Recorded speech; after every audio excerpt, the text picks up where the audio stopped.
My name is Ife Adebayo. I'm a PDF2 advisor embedded in the Office of the Vice President, where I work as the Special Assistant on Innovation to the Vice President. The government came in 2015. One of the first things that we wanted to do was to move Nigeria more towards a knowledge economy and move away from dependence on oil.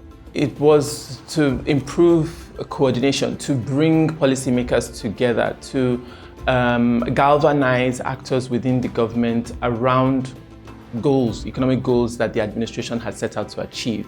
The key issue that I was looking to solve was how to provide skills within the technology and creativity ecosystem, how to support entrepreneurs within the ecosystem, how to push government policies and programs that support the ecosystem and the growth of the ecosystem. Coming in, one of the key opportunities that we saw was the opportunity to link what people were doing already in the private sector in the ecosystem to what government was doing, because we found that there was a total disconnect between what government was doing and what the private sector was doing in the space.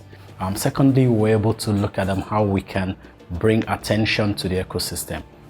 So we did this by, of course, getting the Vice President involved, the Vice President speaking up about this, the Vice President visiting some of the startups and engaging them and learning what the real issues are of the ecosystem. And thirdly, funding for the ecosystem. There was some funds that was put together to support the technology and creativity ecosystem. So based on this, we were able to then strategically define the sort of interventions. A lot of technology training is going on. We have the guys doing the 3D printing of prosthetics for people who lost their limbs due to the insurgency. We have the Nigeria Climate Innovation Center in Lagos. In the last few years alone, we've had the CEO of Facebook, Mark Zuckerberg, visit. We've had the CEO of Google, Sundar Pichai, visit.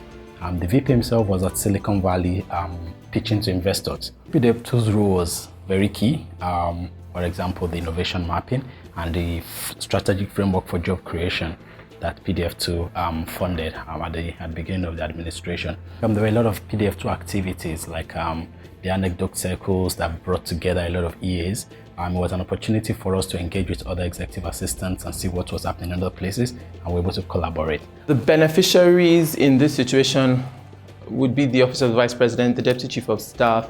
Well, I know that during the course of the program, they did meet with DFID and PDF often to provide feedback on how the program was progressing.